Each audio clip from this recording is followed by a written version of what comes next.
Mickey 17 is the latest Bong Joon Ho film, an exploration of near future planetary colonization, cloning, political elitism, the corporatization of religion, human arrogance and cruelty, the cult of personality, life and death, and more. All dusted over with an inconsistent veneer of off brand comedy and populated by characters who make mad TV skits look mundane. Is it cinematic and artistic brilliance to briefly touch upon deeper subject matter, then quickly abandon the exploration of such for blunt political commentary? Or is it simply a badly handled film?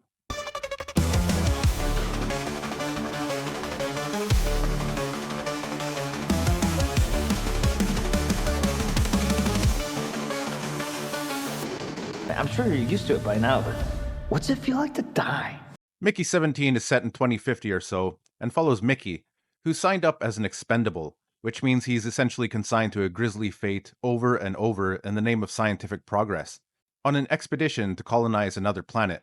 There's a lot of narration for the first half hour or so, but it's interesting backstory and basically what you get in the trailer, just drawn out. This is the best stuff in the film for me. It's intriguing, it's setting up the world in a skillful way, and it keeps you wondering where things are going. When Mickey 17, the 17th iteration of him, runs into Mickey 18, that's when the real problems start and the bulk of the movie takes place. The visuals look good for the most part, but the tardigrade like creatures on the planet were really patchy in terms of consistent CGI quality. Sometimes they look convincing, and other times they blend really poorly with the scenery and stand out in a bad way. The ship design is fine, nothing outstanding, and the interior works fairly well.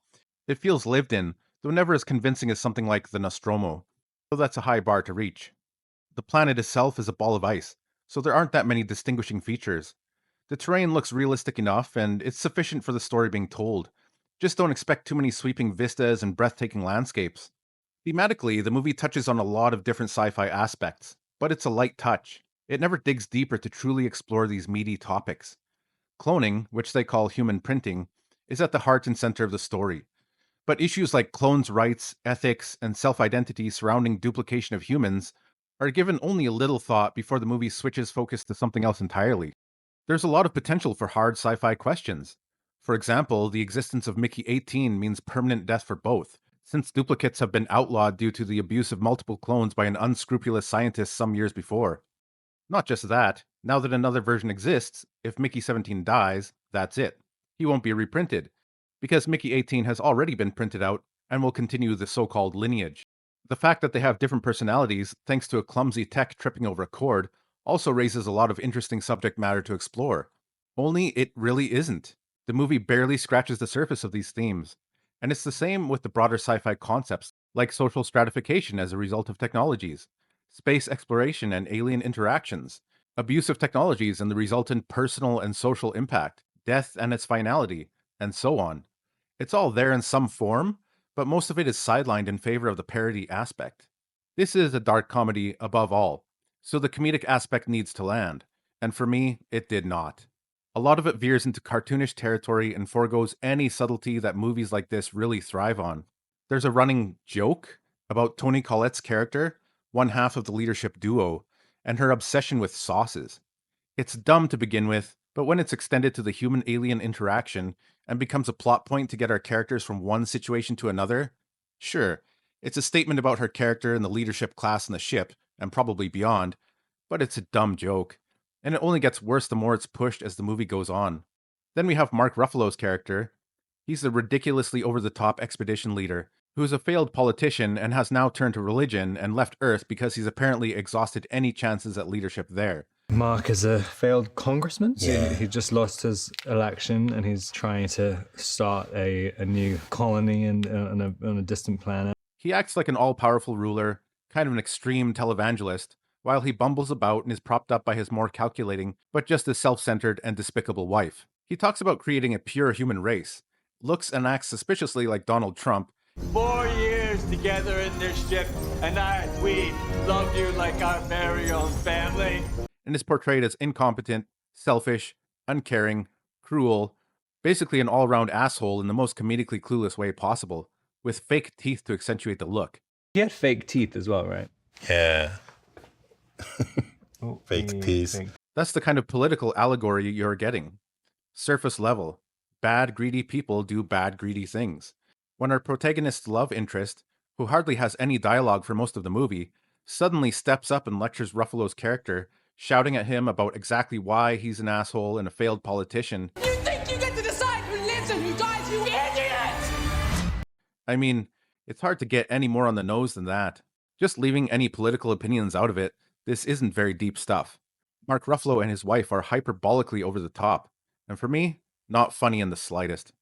There are a few unlikable characters in this movie, including Nasha, Mickey's girlfriend. She's controlling, rude, aggressive, and overly praised by Mickey throughout the entire film. She's an all-in-one elite agent.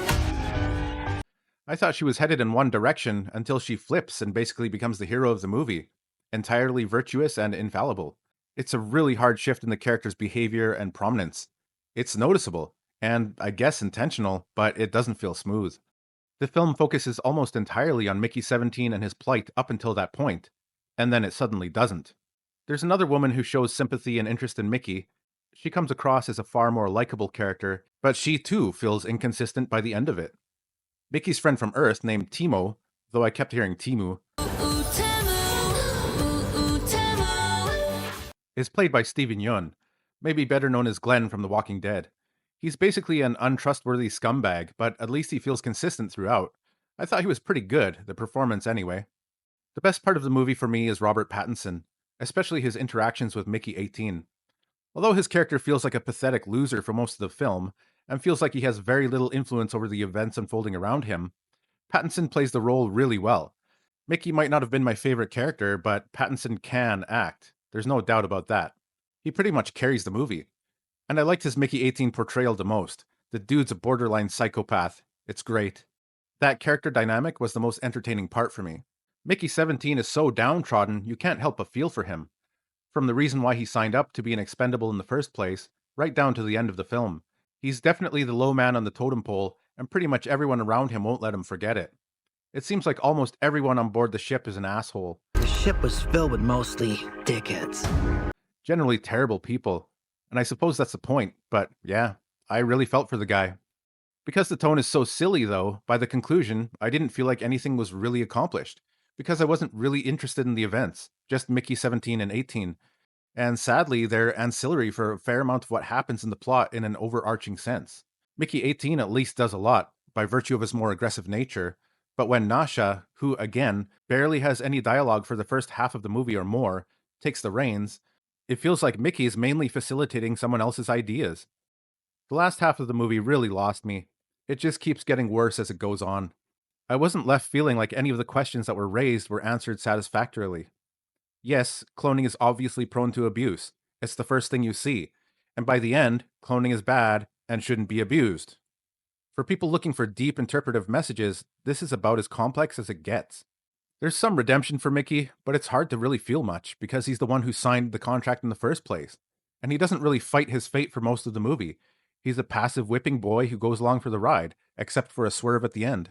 I've never read the book this is based on, but I have to think it's better than this. Bong Joon Ho movies get a lot of love, and rightfully so.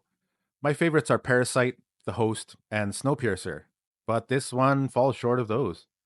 On a technical level, the film is great, with terrific acting from Robert Pattinson, but the story, pacing, themes, and most of the substance surrounding Mickey feels wanting.